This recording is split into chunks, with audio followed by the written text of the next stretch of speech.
The Jack Benny Program, transcribed, presented by Lucky Strike. Be happy, go lucky, get better taste today. Friends, smoking enjoyment depends on taste, and taste alone. Yes, in a cigarette, it's the taste that makes the difference. And you can taste the difference in a Lucky Strike. So mild, so smooth, so firm and fresh, with better taste in every puff. Yes, Lucky's taste better. And here's why. First, LSMFT. Lucky Strike means fine tobacco. Fine, mild tobacco that tastes better. There's no substitute for fine tobacco, and don't let anybody tell you different. Second, Lucky's are made to taste better. In fact, they're the best made of all 5 principal brands. Yes, that's a fact, established by tests, measuring those important factors of workmanship that affect the taste of cigarettes. Tests made in the research laboratory of the American Tobacco Company and verified by leading independent laboratory consultants. So remember, your smoking enjoyment depends on taste, and taste alone. And you'll find Lucky's taste better. Always so mild, so smooth, so firm and fresh, with better taste in every puff. Make your next carton Lucky Strike. Be happy, go Lucky Strike today.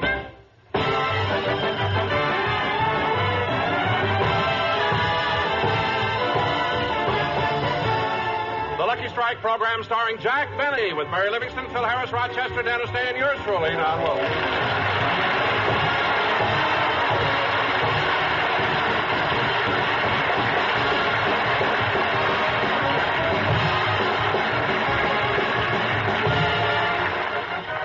Well, ladies and gentlemen, last night Jack Benny returned from his trip to New York. As we look in on him, he's going through his clothes closet and picking out some suits to send to the cleaners. Let's see, I'll send this blue one, maybe the gray one. I wore that a couple of times in New York. Yeah, it better be cleaned. It's got lipstick all over the lapel. Gee, those subways are crowded.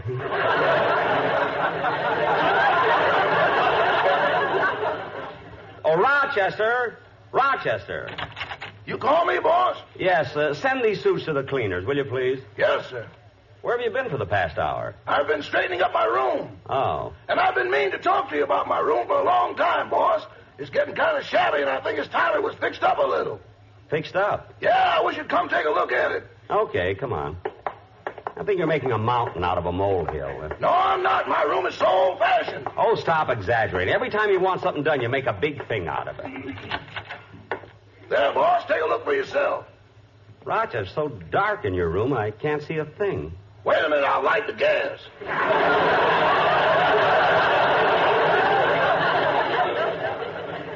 Yeah. There, that's better. Let's see now. It doesn't look... Rochester, you left your pajama pants on the floor. Oh, yeah, I'll hang them up.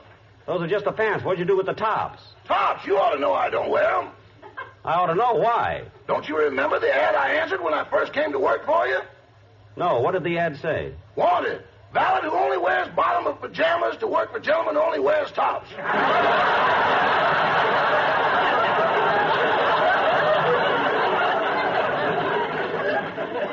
Oh, yes, we've split about 6 pairs since then, haven't we? Now, let's see. Rochester, your room doesn't look so bad. What do you think you'd need? Well, I thought I'd like to have Venetian blinds. Why do you want Venetian blinds? I don't want anybody to know I ain't got a window. Oh, stop. It'll make you happy. I'll have them paint a window on your wall. Have them painted closed. I don't want to catch cold. All right, I will. I'll get it, boss. Hello, Rochester. Oh, come on in, Miss Livingston. Welcome back from New York. Well, thank you. Say, you look kind of happy today. I am. Mr. Bennett's going to redecorate my room. Oh, that's nice. Say, Miss Livingston, maybe you can tell me something. Every room in this house has electricity in it but the servants' room. Why does that room have gas? Well, it was done for convenience. Convenience? Yes, anybody that works for Mr. Benny eventually wants to kill himself.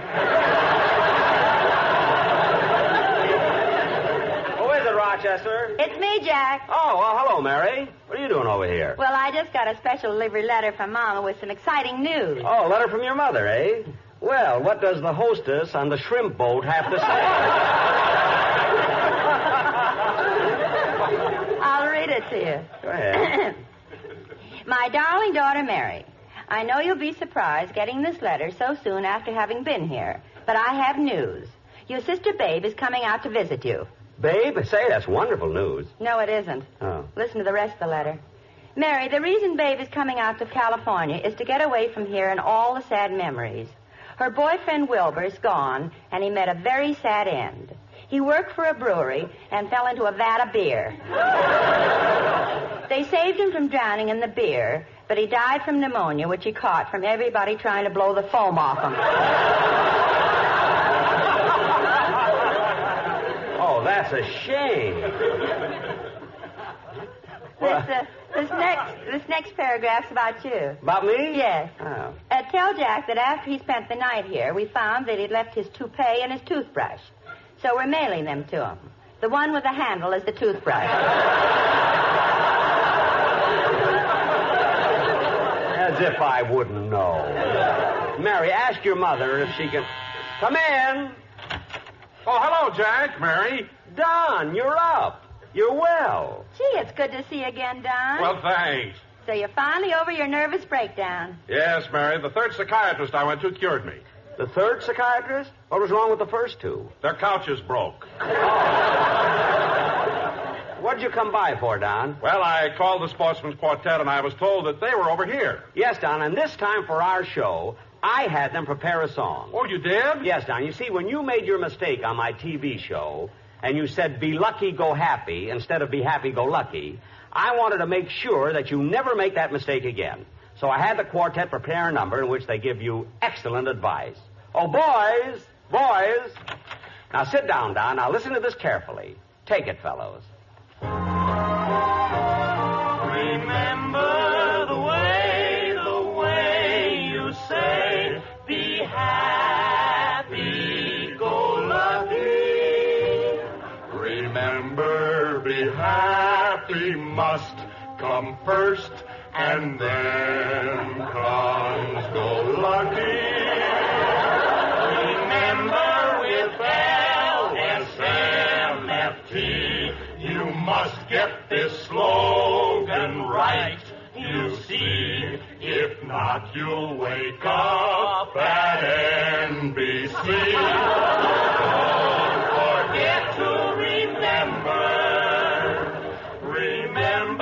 you stood here at this mic and did the commercial that you like. If you want to stay with Lucky Strike, then don't forget to remember. Now, boys, now tell Don how we'll all feel if he makes a mistake again. We'll be missing you always. There'll be someone new always. Not for just LS, not for just MF, not for just FT, but always.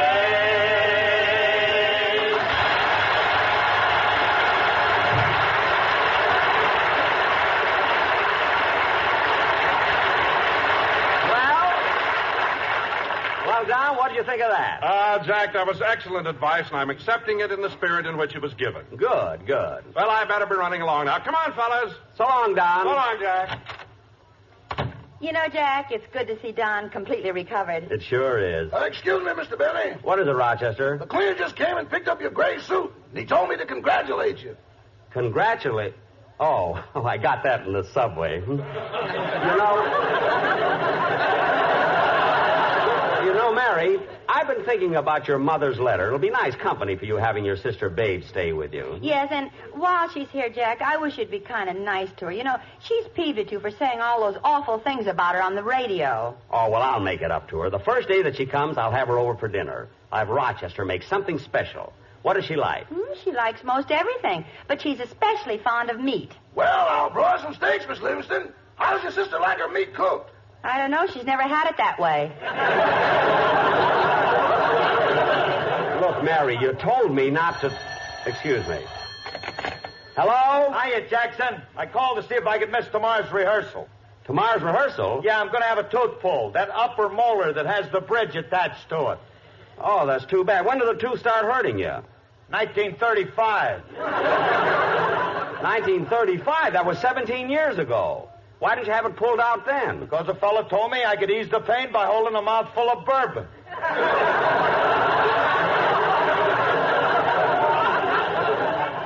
Oh, did it work? Gloriously.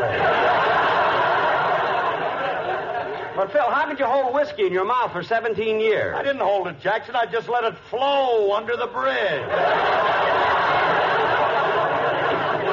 Well, okay, Phil, I guess you can miss rehearsal. Goodbye. So long, Dad. Oh, say, Phil. Yeah. I want to ask a little favor of you. My sponsor may be in town to see the show Sunday, and I'd like everything to be as dignified as possible. What about it? Well, please speak to Sammy, your drummer, and ask him to take the silhouette of that bathing beauty off of his bass drum.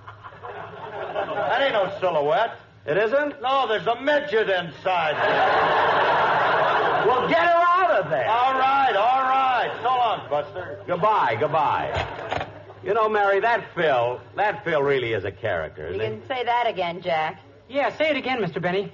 Dennis, when did you come in? While you were talking on the phone. Oh. I came over to see if you let me use your piano to rehearse my song. I guess so. But, Dennis, you have a piano at home. I know, but I can't get in my house. It's quarantined on account of smallpox. Smallpox? Oh, that's awful. Who's got it? Me. What? Well, Dennis, you look fine. What makes you think you have smallpox? Well, it must be me. My mother and father hung a quarantine sign in front of our house, and they haven't got it. Dennis, look, I've got news for you. There's no smallpox in your house. Your parents are just trying to get rid of you. Oh, well, if they're trying to get rid of me, why don't they do it in the usual way? Well, what's the usual way? Well, they start a game of blind man's buff, and while I'm it, they move. Look, Dennis, you can't blame your mother and father for wanting to get away from you occasionally. You drive people nuts with your silly talk. Why do you act this way? Well, I have a good excuse. Once while my mother was bathing me, she dropped me on my head. When you were a baby? No, last week. You had to ask him, Mary. I was going to leave it alone. You had to ask him. Dennis, my piano's over there. Rehearse your song and go already. Yes, sir. Okay.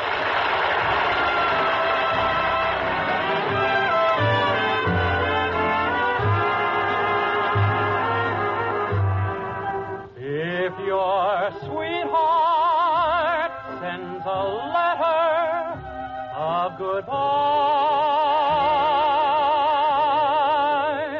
it's no secret you'll feel better if you cry. When waking from a bad dream, don't you sometimes think it's real? But it's only false emotion that you feel. If your heartache seems to hang around too long, and your blues keep getting bluer with each song, remember sunshine can be found behind a cloudy sky. So let your hair down and go on and cry. If your heartaches seem to hang around too long, and your blues keep getting bluer with each song, remember Sunshine can be found behind a cloudy sky. So let your hair down and go on and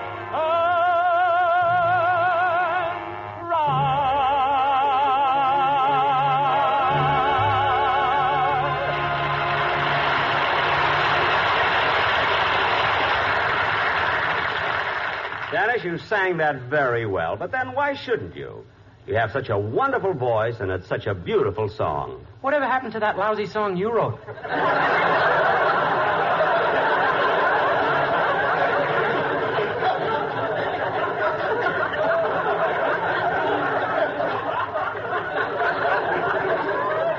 What? You went all the way to New York to try to get it published. What an awful thing that is. When you say, I beg your pardon, then I'll come back to you. Dennis, be quiet. Huh? When I came back from New York, I called you and everybody else and told them not to ask Jack about this song. Mary, you called everybody? Yes, Jack. I know how sensitive you are about what happened in New York, and I didn't want anyone to hurt your feelings.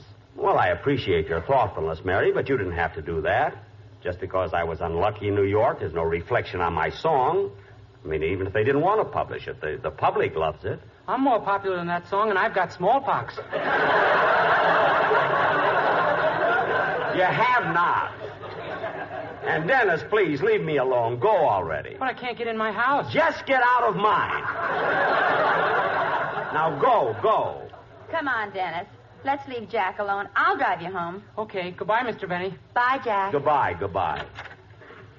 Smart aleck kid. What does he know about songs? Mine has beautiful lyrics. Like the swallows at Serrano, return to Capistrano.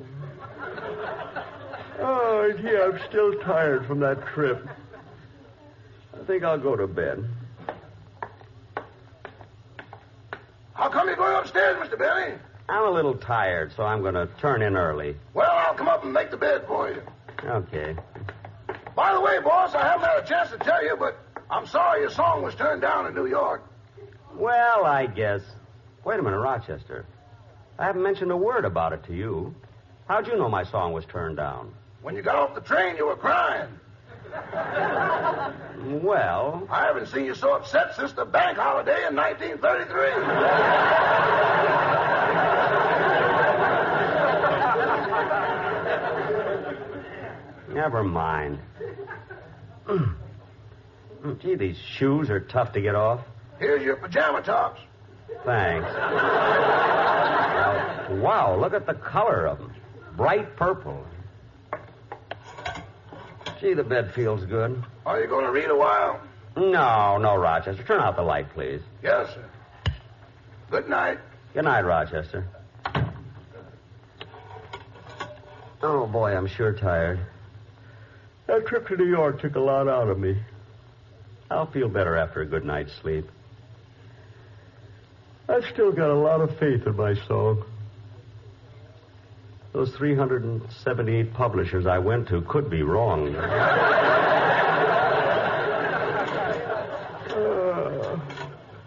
That song will be a classic someday. When you say, I beg your pardon, then I'll come back to you. When you ask me to forgive you, I'll return.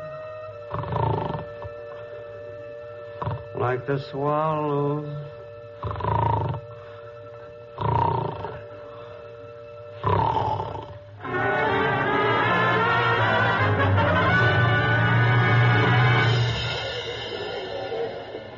Good evening, ladies and gentlemen. There is quite a bit of excitement here tonight as the entire musical world gathers for the opening performance of the New York Symphony Orchestra here at Carnegie Hall. Gee, I'm at Carnegie Hall. Yes, this is a night that will long live in the memory of music lovers the world over, for it will witness the premiere performance of that classical composition, When you say, I beg your pardon, then I'll come back to you. That's my song. My song. The New York Symphony is going to play my song. However, before the conductor ascends the podium, we have a few minutes which I will use to describe the scene to you. This vast hall resembles a who's who of the music world. The seats are filled with such famous personages as Arturo Toscanini, Sir Thomas Beecham, and Andre Castellanos in the first row. In the second row, I see Alfred Wallenstein and Joscha Heifetz. Sitting on an aisle seat, I see Arthur Rubinstein. And sitting under an aisle seat is Phil Harris.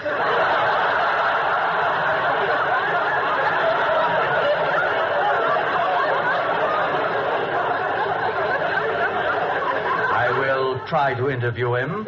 Ah, yes, I have caught his attention. He is coming this way. I'll see if I can get him to say a few words. Oh, Maestro Harris. What is it, Clyde? Maestro, I understand that you are an associate of the composer we're honoring tonight. Yeah, that's right. Everybody associated with him is here tonight. That is, everybody except Dennis Day. Oh? And tell me, Maestro, why isn't Mr. Day here? He couldn't come. His house is guaranteed. That's quarantine!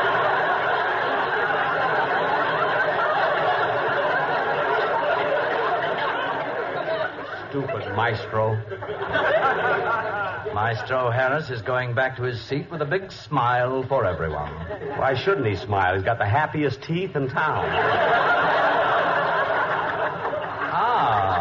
Ladies and gentlemen, we're quite fortunate. Another of the composer's associates, Miss Mary Livingston, is here. I'll see if I can interview her. Oh, Miss Livingston? Miss Livingston? Yes?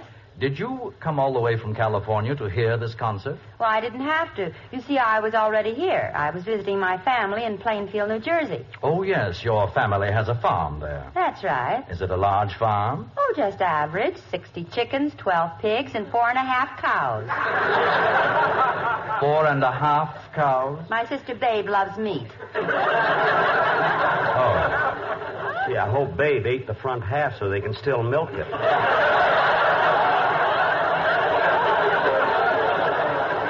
Now, ascending the podium is the head of New York's largest musical publishing company, Mr. Martin Jones. Oh, wait a minute. Mr. Jones is acting peculiar. He's taken a revolver from his pocket. He's ascending the podium. He is holding the pistol to his head. He's about to say something. I'm killing myself because I turned down this wonderful song. Oh!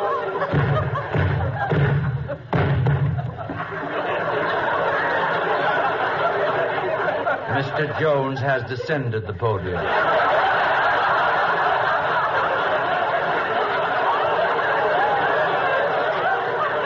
And now the great moment has arrived. The lights dim and a hush falls over the audience as Sergei Dimitrikov, the maestro who will conduct tonight, ascends the podium.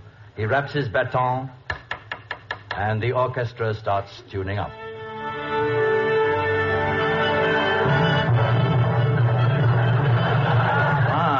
This is a strange thing. The silhouette on the bass drum is dancing.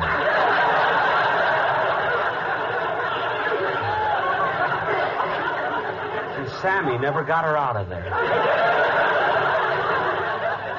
And now the maestro is turning to the audience. He is about to speak.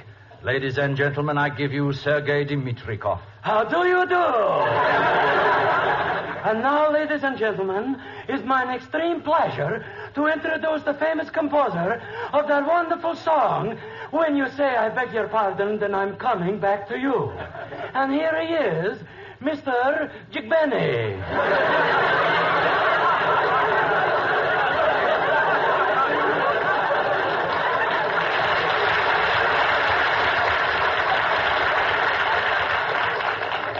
Jigbeni.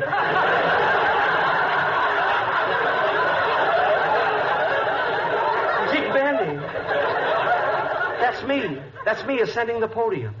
Ladies and gentlemen, Mr. Benny looks distinguished in those gray spats, striped pants, white tie, and purple pajama top. Where did I get the striped pants? Mr. Benny is going to honor this audience tonight by joining the orchestra as first violinist. The conductor is commanding the attention of the entire ensemble. All eyes are on him, including those of the silhouette. He raises his baton, And now, ladies and gentlemen, the orchestra plays When You Say I Beg Your Pardon, Then I'll Come Back to You.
Just a moment, but first...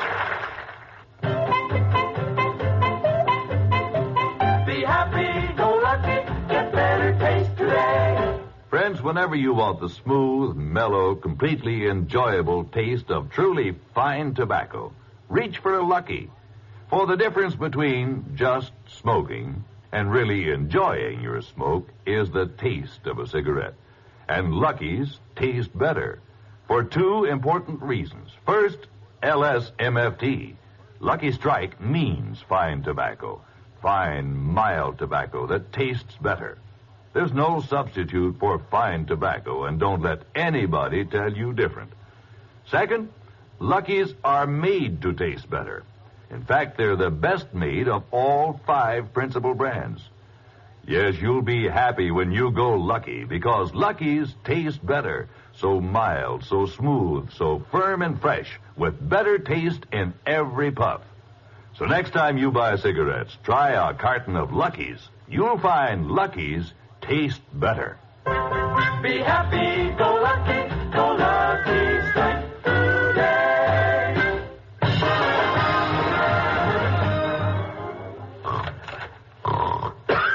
Oh, boss. Huh? Oh, hello, Rochester. Boss, I hate to wake you up. You had such a smile on your face, but it's time for dinner. Thanks, Rochester. I just had the most wonderful dream. Well, boss, there's an old saying that if you put a wishbone under your pillow, your dreams will come true. A wishbone? Yes. Boss, by the way, what were you dreaming about? Well, I dreamt that the New York Symphony played my song. Well, there's no use killing a chicken just for that.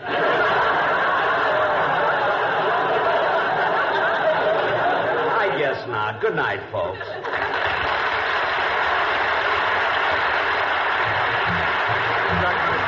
Brought to you by Lucky Strike, product of the American Tobacco Company, America's leading manufacturer of cigarettes. This is Don Wilson reminding you to listen to Your Hit Parade with Guy Lombardo every Thursday night, presented by Lucky Strike. Consult your newspaper for time and station. The Jack Henry program has been selected as one of the programs to be heard by our armed forces overseas through the facilities of the Armed Forces Radio Service. Stay tuned for the Amos and Andy Show that follows immediately. That's right. This is the CBS Radio Network.